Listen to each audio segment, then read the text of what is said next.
할렐루야. 하나님의 크신 은혜가 오늘 주의 전에 나오신 여러분과 또 말씀을 들으며 또 은혜 받기를 갈망하는 모든 성도들 위해 함께 하시길 간절히 바랍니다. 여러분, 시내 자동차 운전을 할 때 그 제한 속도가 얼마인 줄 아시지요? 네, 맞습니다. 50km입니다. 그런데 학교 앞은 30km로 제한하고 있지요. 모두 교통사고를 방지하고자 하는 정책들입니다. 그런데 그럼에도 불구하고 여기저기에서 교통사고가 참 많이 발생합니다. 그분들도 분명 조심한다고 조심하면서 운전했을 것입니다. 그럼에도 불구하고 교통사고는 예기치 않게 다가옵니다. 항상 조심하는 것이 필요합니다. 그런데 운전을 잘하는 사람의 특징은 무엇일까요? 제가 생각할 때는 시야가 넓다는 것입니다. 그래서 앞뒤 좌우를 잘 살펴보는 가운데 보다 더 여유롭게 대처하는 것입니다. 요즘 영국에서 손흥민 선수가 주목을 받고 있습니다. 손흥민 선수가 모든 사람들로부터 주목받고 칭찬받는 이유가 무엇이라고 생각하십니까? 저는 해결사 본능과 함께 시야가 넓은 것이 아닐까라고 생각합니다. 그는 자신이 공을 잡았을 때 패스할 상대가 어디에 있는지 분명히 알고 패스를 해줍니다. 또 다른 동료 선수가 공을 잡았을 땐 공을 받을 만한 위치로 얼른 뛰어가는 것을 보게 됩니다. 그리고 때로는 수비를 해야 될 땐 적극적으로 수비에 가담하여서 모든 문제를 해결하고자 합니다. 그런 그를 감독도 모든 사람들도 다 칭찬하며 좋아합니다. 차이는 있지만 성경에서도 넓은 시야를 가지고 모든 것을 살필 줄 아는 사람들이 있습니다. 성경은 그런 사람들을 가리켜서 하나님의 사람이라고 부릅니다. 하나님의 사람의 특징은 하나님의 마음과 함께 백성들의 상황을 잘 보고 사역한다는 것입니다. 그래서인지 하나님은 하나님의 하나님의 일꾼을 부르실 때 먼저 그들의 시야를 넓혀주시는 작업을 하십니다. 오늘 우리가 읽은 본문 말씀도 그것을 말씀하고 있습니다. 오늘 본문에서 하나님은 어떻게 모세를 부르시고 모세에게 역사하고 있습니까? 먼저 하나님은 모세를 부르실 때 그의 정체성을 일깨워서 사명과 목적이 있는 인생이 되도록 하십니다. 하나님은 애굽에서 이스라엘 백성들이 고통당하는 것을 보셨습니다. 그들의 신음과 부르짖음을 들으셨습니다. 그리고 하나님은 그들을 구원하시기 위하여 이제 모세를 미디안 광야에서 만나주시고 그를 부르신 것입니다. 하지만 의외입니다. 모세는 하나님의 부르심을 받을 때 단호하게 거절합니다. 출애굽기 3장 11절 말씀입니다. 내가 누구이기에 바로에게 가며 이스라엘 자손을 애굽에서 인도하여 내리이까. 그뿐만이 아닙니다. 모세는 온갖 핑계를 대기 시작합니다. 할 수만 있으면 하나님이 부르셨던 그 부르심을 피하려고 합니다. 하나님의 손에서 빠져나가려고 얼마나 열심인지 모릅니다. 꼭 누구 같지 않습니까? 그런데 하나님 역시 만만치 않습니다. 하나님은 그런 모세를 두고 끝까지 밀당을 하십니다. 그런데 모세는 왜 이렇게 거룩하신 하나님이 자신을 부르셨음에도 불구하고 주저하며 거절하고 있는 것입니까? 오랜 세월 속에 자신을 잃어버렸기 때문입니다. 흔히 이런 말을 하지 않습니까? 세월과 나이 앞에 장사는 없다. 모세는 어느덧 힘없고 나이든 자신을 바라봅니다.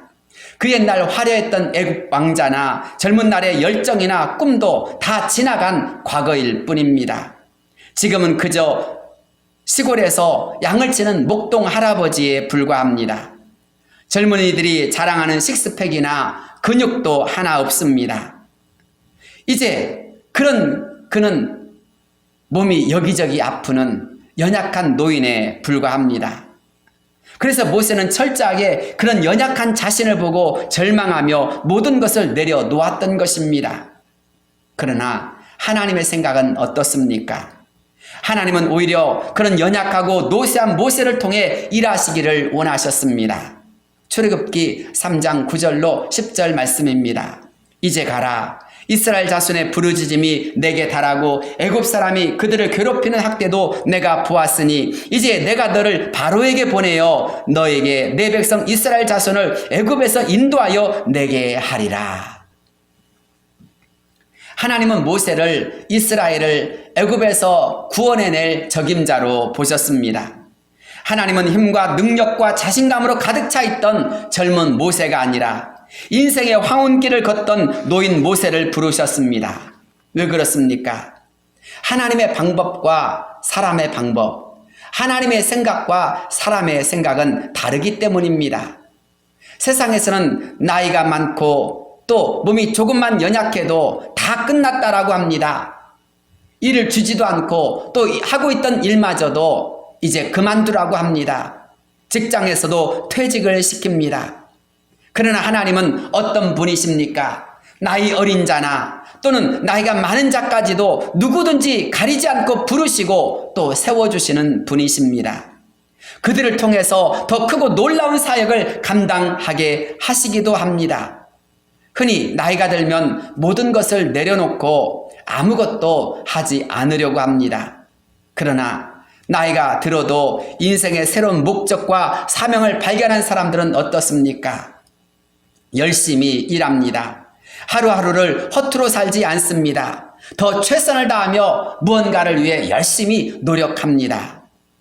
이스라엘 초대 대통령 벤 구리온은 비록 학문이 없는 사람이었지만 탁월한 통찰력과 리더십으로 이스라엘 번영의 기초를 닦은 사람입니다. 그가 대통령직을 마치는 날 이런 일이 있었다고 합니다. 오전에는 대통령이 취임식을 하고 오후가 되자마자 트럭에 농기구를 싣고 사막으로 갔습니다. 그때 그와 동행했던 기자가 그에게 물었습니다. 각하, 대통령직을 물려주시자마자 왜 쉬지 않고 사막으로 가십니까? 그때 벤 구리온이 이렇게 대답했다고 합니다. 우리 조국 이스라엘의 미래가 이 사막에 달려있기 때문입니다. 그리고 벤 구리온은 열심히 사막을 일구기 시작했다고 합니다. 땅이 좁은 이스라엘의 미래를 열어가려면 몹쓸 땅이라고 버려져 있는 그 땅마저도 어떻게든지 변화시켜야 한다라고 그는 생각했고 그것이 자신이 해야 할 사명이라고 생각했던 것입니다. 그리고 그런 좋은 땅을 후대에게 물려주는 것, 그것이 이제 남은 자신의 할 일이라고 생각했기 때문인 것입니다. 그래서 그는 자신의 남은 생을 허투루 살지 않으려고 최선을 다한 것입니다. 하나님은 하나님의 사람들에게 삶의 목적을 갖게 하십니다. 하나님은 자신의 사명을 발견하게 하시는 분이십니다. 그래서 그들로 하여금 하나님 나라의 새로운 역사를 이루어 가도록 하십니다. 하나님은 모세의 하루가 무의미한 인생의 황혼길을 살아가는 그런 노인이 아니라 하나님의 나라를 위하여 조국 이스라엘 민족을 위하여 일하는 자가 되기를 원하셨습니다. 그래서 하나님은 모세에게 너의 민족, 너의 동포들이 압제를 당하고 있는 것을 보라고 말씀하신 것입니다. 하나님의 뜻에 따라 조국 이스라엘 민족을 위하여 일하는 자가 되도록 하셨습니다. 타자의 아픔을 나의 아픔으로 느끼는 자만이 일할 수 있습니다. 정말 나의 민족을 사랑하는 자가 민족을 위해서 뭔가 작은 일이라도 하게 마련입니다. 하나님의 마음을 느끼는 자가 하나님의 일을 더 감당할 수 있게 되어지고 열정을 다하여서 행동하게 마련입니다. 하나님은 모세가 이 일을 감당하길 원하셨습니다. 지금 우리는 코로나19 시대를 살아가고 있습니다. 우리의 자녀들은 학교와 친구들로부터 단절되고 통제되는 사회를 살아가고 있습니다. 어느 순간 10대와 청소년들이 자유와 꿈을 잃어버렸습니다. 코로나19는 자영업자들과 중소기업의 몰락으로 이어지고 있습니다. 경제적인 어려움은 실직자를 양산하게 되었고 비정규직 노동자들의 서러움과 고통은 더욱더 가중되어 가고만 있습니다. 안타까운 것은 이런 상황에서도 갑자라는 사람들의 횡포가 반복되어져 있고 아동학대와 성폭력 같은 일은 끊임없이 발생하여서 국민들의 마음에 실망을 안겨주고 있다는 것입니다. 이러한 때에 이 땅에 필요한 것은 무엇입니까? 참된 위로가 필요합니다. 희망이 필요합니다. 기쁨과 사랑과 인간미가 필요합니다. 새로운 방향 전환이 필요한 것입니다. 이러한 때 사랑하는 성도 여러분, 우린 그렇게 아파하는 사람들을 볼 수 있어야 합니다. 우리의 아파하는 자녀들, 갈 길을 몰라 헤매이는 우리의 자녀들을 볼 수 있어야 되고 이 시대의 아픔을 볼 수 있는 자가 되어야 합니다. 그리고 그것을 치료하도록 하시는 하나님의 뜻, 하나님의 마음을 읽을 수 있는 자가 되어야 합니다. 그러기 위해서 먼저 나의 정체성을 발견해야 합니다. 내가 지금 무엇을 하고 있는지, 내가 무엇을 해야 하나님이 기뻐하신지, 나의 사명은 무엇인지를 우리는 바로 볼 수 있는 자가 되어야 합니다. 두 번째, 하나님은 모세가 신앙 고백이 분명한 자가 되도록 하셨습니다. 성경에서 하나님이 쓰시는 사람들의 특징은 하나님에 대해 분명하게 말한다는 것입니다. 나를 부르신 분이 누구이며 나에게 사명을 맡기신 분이 누구이신가에 대해 그들은 확실하게 또 정확하게 그리고 담대하게 증거했습니다. 자기 확신이 아니라 하나님의 말씀이 그들의 증거의 기초가 되었습니다. 그래서 모세도 하나님에 대해 알기를 원했습니다. 출애굽기 3장 13절로부터 14절입니다. 내가 이스라엘 자손에게 가서 이르기를 너희의 조상의 하나님이 나를 너에게 보내셨다 하면 그들이 내게 묻기를 그의 이름이 무엇이냐 하리니 내가 무엇이라고 그들에게 말하리이까. 하나님이 모세에게 이르시되 나는 스스로 있는 자이니라. 또 이르시되 너는 이스라엘 자손에게 이같이 이르기를 스스로 있는 자가 나를 너에게 보내셨다 하라. 하나님은 언제나 자신이 누구인지 또 어떤 분이신지 계시해 주시는 분이십니다. 때로는 크고 작은 일을 통해서 또는 하나님의 말씀과 주의 종들을 통해서 자신을 알리시고 나타내 주시는 분이십니다. 하나님은 사무엘 선지자를 통하여서 에벤에셀의 하나님이심을 알게 해 주셨습니다. 이사야 선지자를 통해서 구원하신 하나님을 보여주셨고 에레미야 선지자를 통하여서 이스라엘을 위로하시는 하나님에 대해서 증거해 주셨습니다. 구약에 있는 선지서를 읽어보십시오. 그 모든 중심 주제가 무엇입니까? 바로 하나님을 아는 것이지 않습니까? 호세아 6장 1절에서 3절을 읽어보십시오. 오라 우리가 여호와께로 돌아가자. 여호와께서 우리를 찢으셨으나 도로 낫게 하실 것이요 우리를 치셨으나 싸매어 주실 것임이라. 여호와께서 이틀 후에 우리를 살리시며 셋째 날에 우리를 일으키시리니 우리가 그의 앞에서 살리라. 그러므로 우리가 여호와를 알자. 힘써 여호와를 알자. 그의 나타나심은 새벽빛같이 어김없나니 비와 같이 땅을 적시는 늦은 비와 같이 우리에게 임하시리라 하니라.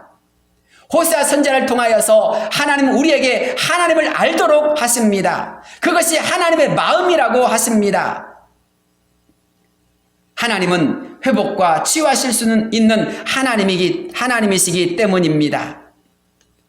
예레미야 29장 11절로부터 13절 말씀도 마찬가지입니다. 여호와의 말씀이니라. 너희를 향한 나의 생각을 내가 아나니 평안이요 재앙이 아니니라. 너에게 미래와 희망을 주는 것이니라. 너희가 내게 부르짖으며 내게 와서 기도하면 내가 너희들의 기도를 들을 것이요 너희가 온 마음으로 나를 구하면 나를 찾을 것이요 나를 만나리라. 아멘. 그렇습니다. 예레미야는 하나님은 모든 기도에 응답해 주시는 하나님이라고 하나님을 증거하고 있습니다. 이것이 우리가 하나님을 구하고 찾을 이유라고 말씀하고 있습니다. 이것은 비단 구약만이 아닙니다. 신약 성경도 마찬가지입니다. 예수님을 가리켜서 임마누엘이라고 하였습니다. 예수님은 자신을 선한 목자라고 하셨습니다. 또 생명의 떡이라고 말씀하셨습니다. 내가 곧 길이요 진리요 생명이라고도 하셨습니다. 나는 부활이요 생명이 나를 믿는 자는 죽어도 살겠고 무릇 살아서 나를 믿는 자는 영원히 죽지 아니하리니 라고 말씀하셨습니다. 그렇습니다. 예수님은 그렇게 자신을 끊임없이 사람들에게 알리셨고 그것을 사람들이 분명히 알기를 원하셨습니다. 예수님을 알면 진짜로 신앙 고백을 하게 되어 있습니다. 신약성경 마태복음 16장을 살펴보면 예수님과 제자들의 대화가 나옵니다. 예수님께서 하루는 가이사라 빌립보 지방을 지나가실 때에 제자들에게 물었습니다. 사람들이 나를 누구라 하느냐? 그때 제자들이 대답합니다. 더러는 세례 요한, 더러는 엘리야, 어떤 이는 예레미야나 선지자 중에 하나라고 합니다. 그러자 예수님께서 다시 제자들에게 묻습니다. 그러면 너희는 나를 누구라 생각하느냐? 예수님의 이 질문에 제자들은 주저합니다. 어떻게 대답해야 될지 모릅니다. 그런데 그때 베드로가 이렇게 대답합니다. 주는 그리스도시요 살아계신 하나님의 아들이십니다. 이 말을 들으신 예수님께서는 너무나 기뻐하며 좋아하시면서 베드로를 칭찬하십니다. 바요나 시몬아 내가 복이 있도다. 이를 내게 알게 한 이는 혈육이 아니요 하늘에 계신 내 아버지시니라. 그렇습니다. 예수님은 분명하게 신앙 고백을 하는 베드로를 칭찬하셨고 그 믿음 위에 교회를 세우시겠다고 말씀하셨습니다. 하나님에 대한 우리의 믿음이 분명해야 합니다. 그 분명한 믿음의 고백이 우리를 신앙생활을 잘할 수 있도록 이끌며 어떤 어려움과 어떤 괴로움이 있을지라도 그것을 돌파해 나갈 수 있는 능력이 되기 때문입니다. 요한복음 20장 19절 말씀을 보면 부활하신 예수님께서 제자들에게 나타나셨습니다. 하지만 그 자리에 없었던 도마는 어떻게 말했습니까? 도마는 자신의 손으로 예수님의 손과 옆구리를 직접 만져보아야만 믿겠다고 했습니다. 그 후에 예수님께서 다시 나타나셨습니다. 그리고 도마에게 이렇게 말씀하셨습니다. 내 손가락을 이리 내밀어 내 손을 보고 내 손을 내밀어 내 옆구리에 넣어보라. 그리하여 믿음 없는 자가 되지 말고 믿는 자가 되라. 그때 도마가 어떻게 대답하였습니까? 나의 주님이시요 나의 하나님이십니다 라고 하였습니다. 그때 예수님께서 그런 도마에게 말씀하십니다. 너는 나를 본고로 믿느냐? 보지 못하고 믿는 자는 복되도다. 그렇습니다. 하나님은 살아계십니다.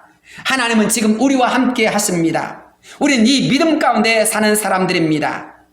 우린 예배를 드릴 때마다 사도신경으로 우리의 신앙을 고백합니다. 그런데 우리가 믿는 하나님을 어떻게 고백하고 있습니까? 전능하사 천지를 만드신 하나님 아버지를 내가 믿사오며 라고 고백을 합니다. 그렇습니다. 우리가 믿는 하나님은 천지를 만드신 하나님이십니다. 그리고 그분이 나의 하나님이요 나의 아버지라고 믿습니다.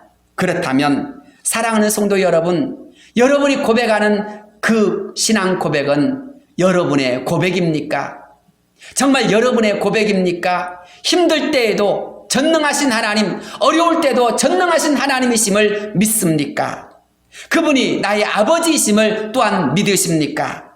그렇다면 우리가 정말 그런 하나님을 믿는다면 우리는 힘들 때나 어려울 때나 그리고 근심과 염려 앞에 있을 때나 우리는 주저하거나 망설이거나 때로는 낙심하면 안 됩니다. 왜냐하면 하나님이 전능하시기 때문입니다. 그 전능하신 하나님을 다시 한번 외치며 나아가십시오.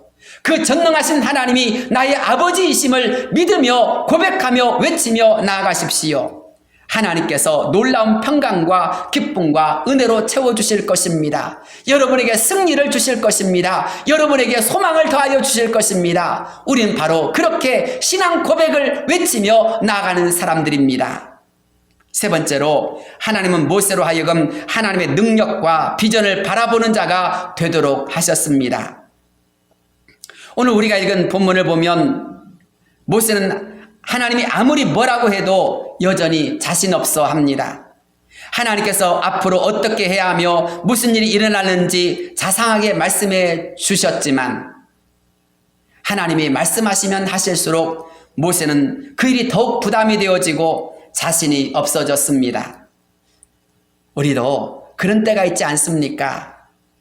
설명을 들으면 들을수록 더 어렵게 느껴지고 복잡하게 느껴지는 것 바로 그런 것입니다. 모세도 마찬가지였습니다. 하나님이 그에게 더 친절하게 더 자상하게 말씀하여 주시는데 그런데도 여전히 그런 설명과 말씀을 들을수록 자신이 더 초라해집니다. 더 자신이 없어집니다. 이런 글을 두고 하나님은 극약 처방을 내리셨습니다. 두 가지입니다. 하나는 표적을 보여주셨고 또 하나는 그를 도울 수 있는 동력자로 아론을 붙여주셨습니다. 하나님은 모세의 지팡이가 뱀이 되는 표적과 손을 품 안에 넣었을 때 문둥병이 발생하는 표적을 직접 체험하도록 하셨습니다. 또 모세가 자신은 입이 뻣뻣하고 말을 못한다고 하자 말을 잘하는 아론을 동력자로 세워주셨습니다. 우리는 늘 우리가 가지고 있는 능력을 봅니다. 그래서 내가 정말 잘 할 수 있을까? 내가 어떤 도움이 될 수 있을까라고 하면서 계산을 하거나 망설입니다. 주저하고 머뭇거립니다. 그러나 우리는 알아야 합니다. 우리의 힘으로 하는 것이 아닙니다. 우리의 능력으로 하는 것이 아닙니다. 원래 우린 약점투성입니다. 입도 뻣뻣하고 말도 못합니다. 우리의 모든 삶 속에서 누가 정말 나는 뭐든지 할 수 있어라고 자신할 수 있겠습니까? 지금으로부터 한 달 전 러시아로부터 이런 뉴스가 우리나라에 전해졌습니다. 바로 김기덕 영화감독의 이야기입니다. 김기덕 영화감독이 코로나19에 감염되어서 합병증으로 사망했다는 소식이었습니다. 김기덕 감독은 러시아를 거쳐서 라트비아로 갔습니다. 김 감독이 거기로 간 이유가 무엇입니까? 코로나19를 피해서 청정지역으로 간 것입니다. 그곳에서 집을 싸서 정말 편안하게 살려고 했던 것입니다. 그러나 그는 코로나19에 감염되었고 제대로 치료도 받지 못한 채 그곳에서 합병증으로 죽고 말았습니다. 코로나19로부터 청정한 지역을 찾아갔지만 오히려 거기서 죽고 만 것입니다. 이것이 바로 그의 어리석음이 되었습니다. 그런데 이것이 비단 그의 어리석음입니까? 아닙니다. 우리에게도 동일한 어리석음이 있습니다. 우린 내일 일을 알지 못합니다. 우린 뭔가 잘해보겠다고 열심히 노력하지만 그럴수록 우린 더 실수를 하거나 더 큰 화를 자초할 때가 많습니다.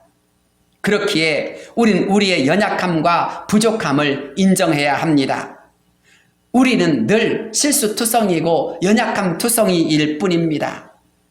우리가 살아가는 이유는 뭔가 우리가 똑똑하고 잘나서가 아닙니다. 우리가 힘이 있어서가 아닙니다. 하나님의 은혜로 살아가는 것입니다. 하나님의 도우심 속에서 살아가는 것입니다. 그렇기에 우린 그것을 인정할 수 있어야 됩니다. 하나님은 우리에게 뭔가 일을 맡기실 때도 마찬가지입니다. 하나님의 능력으로 감당하라는 것입니다. 그럴 때 하나님의 능력이 나타나고 하나님의 영광이 나타나는 것입니다. 그렇습니다. 그렇다면 우리는 하나님의 능력을 구해야 되고 그렇게 우리에게 능력 주시는 하나님의 능력을 힘입어서 나가야 합니다. 마태복음 10장 1절 말씀을 보십시오. 주님께서 12명의 제자들을 파송하실 때 그냥 보내시지 않았습니다.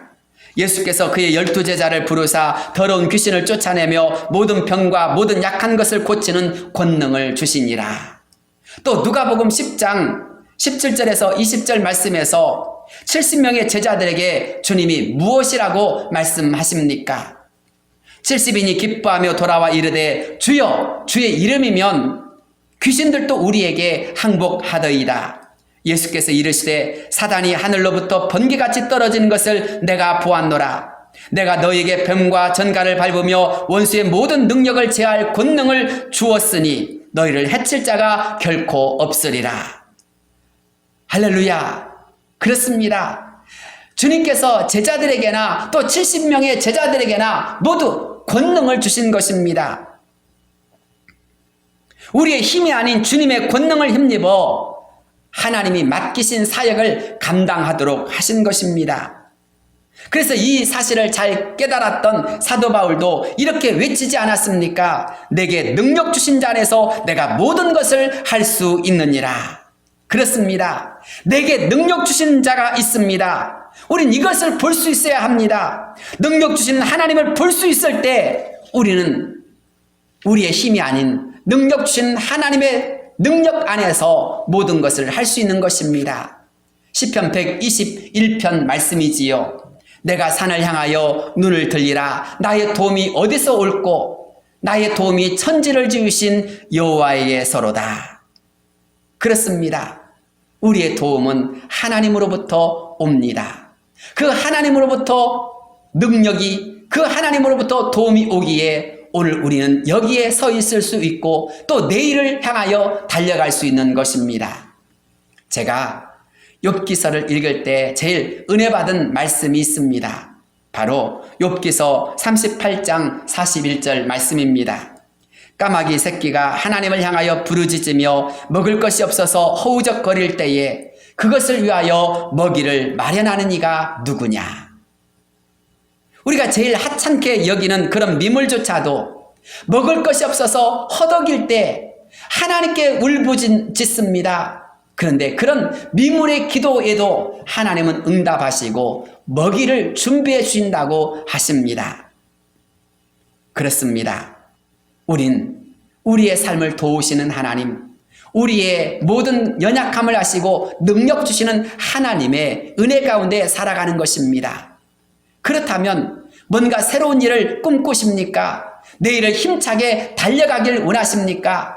우리에게 능력 주시는 하나님을 바라보실 수 있기를 바랍니다. 그 힘으로 살아가는 저와 여러분이 되시기를 바랍니다. 아울러 이 땅을 한번 살펴보십시오.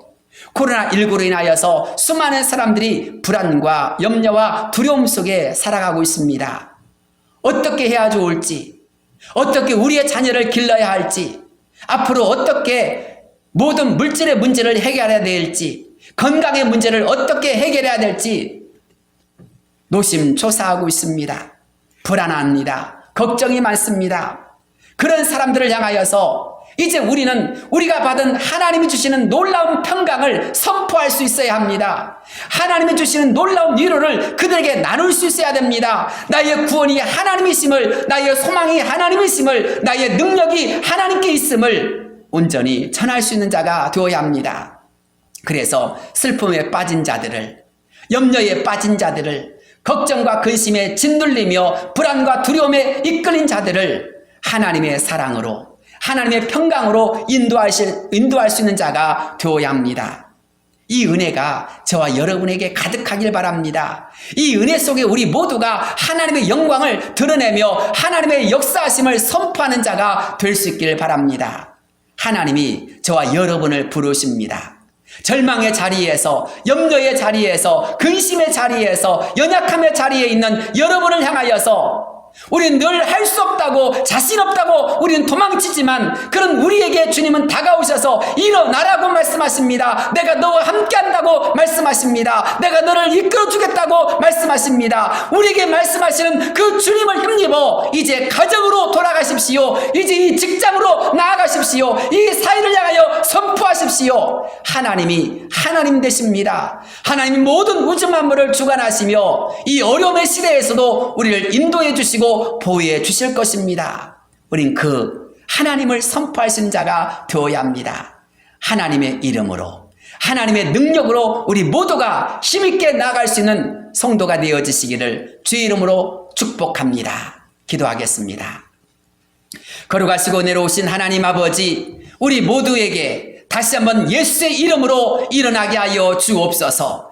예수의 이름으로 나갈 수 있도록 힘과 은혜와 능력을 더하여 주옵소서. 주님이 끊임없이 우리에게 염려와 근심과 걱정을 다 물리쳐 주시고 참된 평강을 주시는 분이심을 깨닫게 됩니다. 우리에게 손을 내밀어 주시며 우리를 붙잡아 주시며 우리를 하여금 다시 한번 일어날 수 있도록 하여 주시는 그 주님께 감사를 드립니다. 주여, 이제는 하나님이 나의 하나님 되시며 하나님 나에게 소망 주신 하나님을 외치며 나아가고자 합니다. 이 믿음이 변치 않게 하여 주옵소서. 이 믿음에서 흔들리지 않게 하여 주옵소서. 이 믿음을 가지고 걱정과 근심과 염려와 모든 번민에 짓눌리는 사람들을 향하여서 하나님이 우리의 구원자 되심을 선포하길 원합니다. 하나님이 우리의 소망 되심을 선포한 자가 되길 원합니다. 주여, 우리로 하여금 죽어가는 생명을 살릴 수 있도록 염려와 좌절과 근심에 짓눌린 자들에게 희망을 선포할 수 있도록 어디로 가야 하며 무엇을 해야 하며 어떻게 삶을 살아가야 할까 걱정하며 고통하는 젊은 자들에게, 청소년들에게 하나님의 역사하심을 선포하신 자가 되게 하여 주시옵소서. 그래서 저희들로 하여금 사람을 살리는 자,